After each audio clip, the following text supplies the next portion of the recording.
Patrick Bousquier est un auteur de contes, de poésie, de reportages jeunesse. Il est aussi parolier, romancier plusieurs fois récompensé et scénariste de BD. Patrick est un grand passionné par l'histoire des deux guerres mondiales et il souhaite faire profiter les plus jeunes de cette connaissance. Il nous présente aujourd'hui son nouveau roman, Les Aventures du sergent Polochon, paru aux éditions CED en novembre. Je ne sais pas s'il y a eu beaucoup de gens ont osé faire une parodie, je ne sais pas comment on peut l'appeler, de la guerre de 14. Bon, moi j'ai trouvé Polochon qui était un autre hommage aux combattants. Je leur rends hommage dans beaucoup de romans et là j'ai voulu faire un truc très très différent. Donc ça m'a aussi plu et autant intéressé que de faire une histoire dite sérieuse sur la guerre de 14. Mais écoutez, déjà, je voudrais vous dire comment est né Polochon, parce que j'étais coincé comme beaucoup de personnes à Paris pendant le confinement. J'étais très, très triste de ce confinement et j'ai décidé de faire un truc un peu marrant. Donc, le sergent Polochon est venu comme ça. Et je voulais faire une histoire de la guerre de 14, en particulier dans le secteur de Verdun, que je connais bien, avec une équipe de bras cassés, des personnages complètement loufoques pour essayer, dans un premier temps, de me détendre et puis, dans un second temps, espérer détendre un lecteur éventuel. Voilà. Quand je fais des bouquins d'histoire, surtout pour la jeunesse, c'est toujours excessivement précis. Bon, j'ai une doc assez conséquente. De même, quand je fais des bouquins sur la Seconde Guerre mondiale, si un parachutiste a un écusson, c'est bien sur l'épaule gauche, je ne l'ai pas mis n'importe où. L'armement, etc., est un armement réel. Et pour la guerre de 14, j'ai fait exactement la même chose. On peut raconter des histoires en étant précis, non pas partir dans un délire sur. Bon, moi, il y a des films que je vois sur la Première, Deuxième Guerre mondiale, des tanks qui sont pas les vrais. Enfin bon, moi, ça me gêne toujours. Donc, j'essaie toujours de faire en sorte que l'histoire soit très documentée. Alors, bon, les différents personnages, j'ai essayé de choisir des noms complètement bizarroïdes. Donc, vous avez parlé du chien, ce qui est un berger allemand dentifrice. Il y a un tireur d'élite qui est la taupe, pour un tireur d'élite qui ne voit strictement rien. Un infirmier qui s'appelle le Plezébos. Il y a un aviateur qui est Oscar Victor, et j'ai pas osé mettre Oscar Victor Tango, comme toutes l'alphabet de l'aviation. Et il y a évidemment le sergent Séraphin Polochon, le grand maître d'œuvre, qui est amoureux fou d'une infirmière, Mademoiselle Mélanie. Et Mademoiselle Mélanie a une histoire, puisque c'est le nom de mon chat, et elle fait partie très souvent de mes personnages dans mes bouquins. Voilà. Sergent Polochon, j'ai un colis pour vous. Un colis pour moi, encore? C'est pas possible. Fit celui-ci en bâillant si bruyamment qu'il fit s'envoler un corbeau en train de disputer à un vieux renard un morceau de fromage fabriqué dans une fable de La Fontaine. Si, c'est possible. Je ne sais pas ce qu'il y a dedans, mais en tout cas, ça pèse au moins 1 tonne.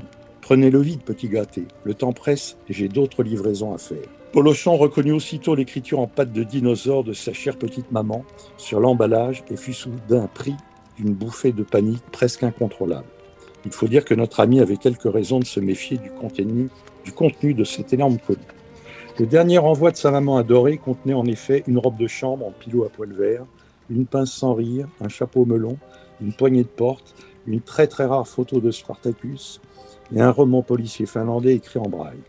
Des choses essentielles, comme tu t'en doutes bien, amis lecteurs, amis lectrices, lorsque tu es soumis à la peur, à la mort, au bombardement ennemi pratiquement 24 heures sur 24. C'est donc avec une certaine appréhension que Polochon prit son couteau de tranchée pour trancher justement le solide corde à nœud qui en cirait le gigantesque paquet. Il découvrit alors une double échelle pliante ainsi qu'une grosse manivelle du genre utilisée par les gardes-marrières sur les passages à niveau accompagnée des quelques lignes tendres suivantes. Alors voilà la lettre de la maman. D'après mon cher Séraphin, d'après Madame Bignol, notre fidèle et bien-aimée concierge, il semblerait qu'à la suite de la dernière contre-attaque des Boches, des Allemands, le moral de nos troupes en ait pris un sérieux coup. Aussi me suis-je permis de t'envoyer cette échelle et cette manivelle dans l'espoir de te remonter le moral. Prends bien soin de toi, mon cher et courageux enfant. La France compte sur toi. Papa et moi t'embrassons très fort. Donne-nous tes nouvelles, cela nous fera très plaisir, maman. » Alors, qu'est-ce que vous allez faire de tout ça, sergent, lui demanda Augustin Lafouine en découvrant à son tour l'imposante échelle à lourde manivelle. Je l'ignore. En attendant, je vais ranger ces magnifiques et indispensables objets, j'insiste sur le mot indispensable, sous mon pucier, un pucier étant un lit. En attendant, je vais profiter du calme relatif de cette belle matinée pour aller montrer mon pied gauche qui me fait drôlement souffrir depuis quelques jours à mademoiselle Mélanie. Profitez-en bien pour la saluer de ma part, dit Mégodas, qui, comme tous les hommes de la section Polochon, en pinçait à mort pour l'adorable infirmière. Je n'y manquerai pas, dit Polochon, tout en pensant, compte là-dessus mon bonhomme et bois de l'eau croupie.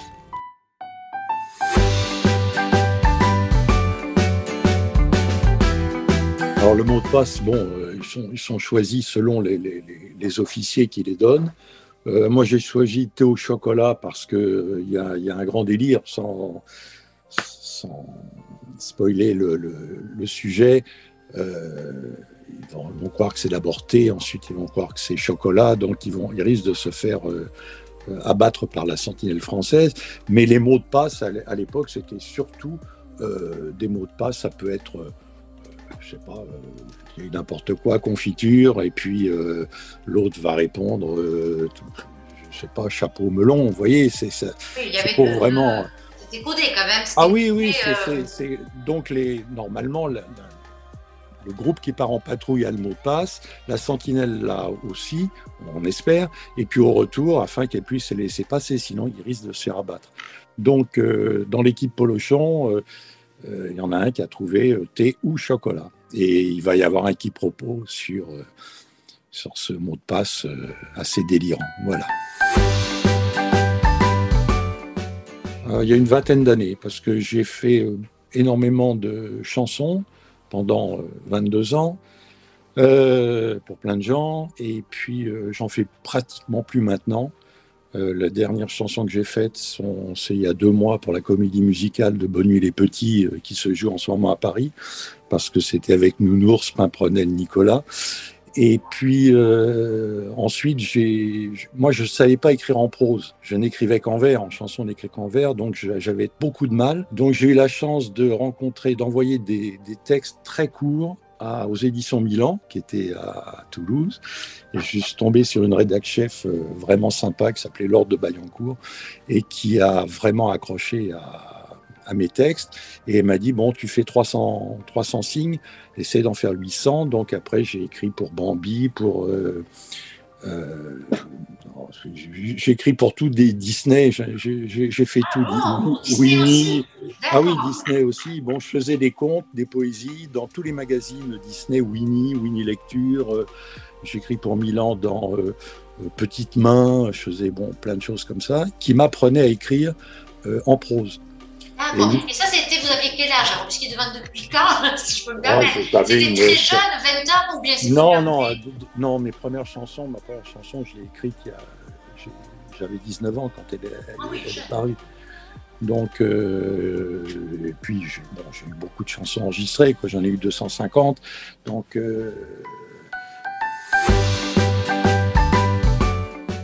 j'aime bien Plaise et Bosse.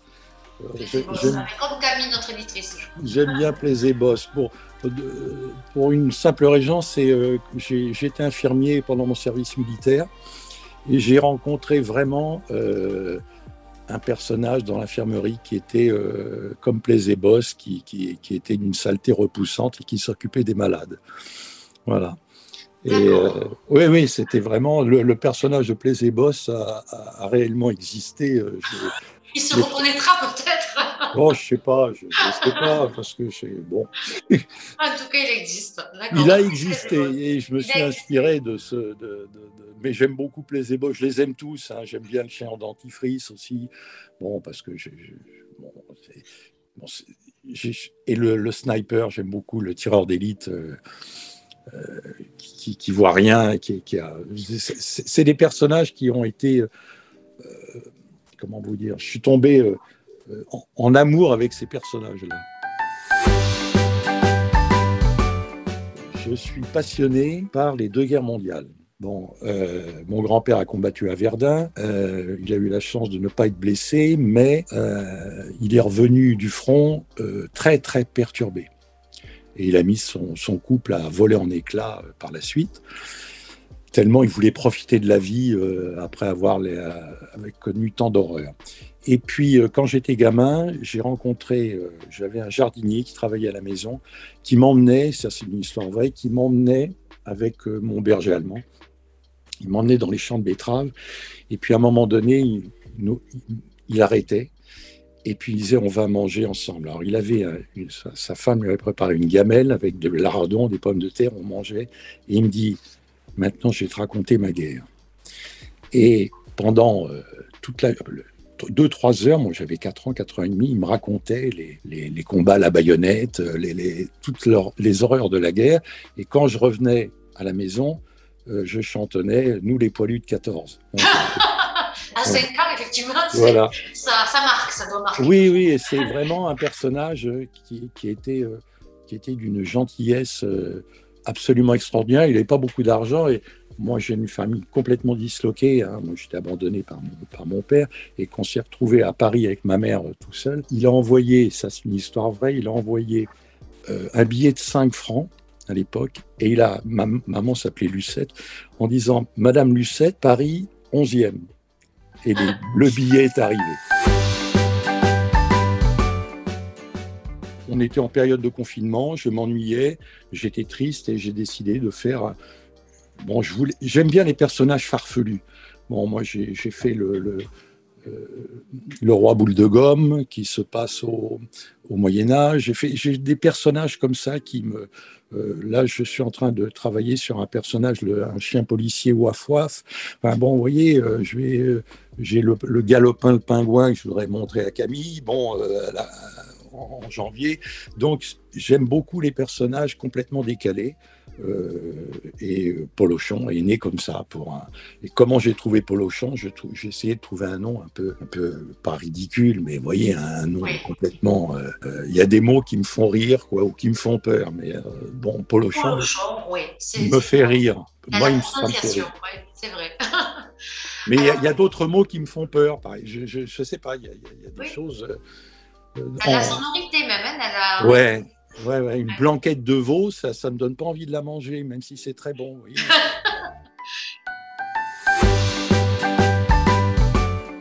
Bon, quand j'étais gamin, j'étais en pension très jeune, j'étais en pension à 5 ans et demi, et j'aimais raconter des histoires aux autres, donc je mangeais pas, ma mère était très inquiète.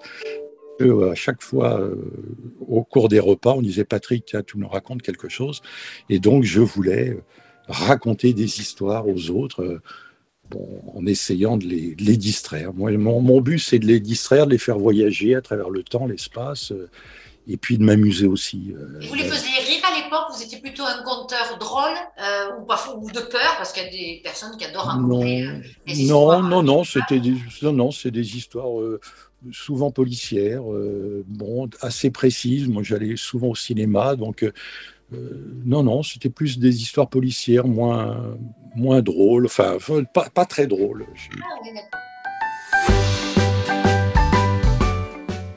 D'écrire, c'est pas difficile, c'est de se faire publier qui est difficile. Mais écrire, pour moi, c'est très facile. Enfin, c'est très facile. J'ai aucun mal, j'ai la page blanche, je ne sais pas ce que c'est.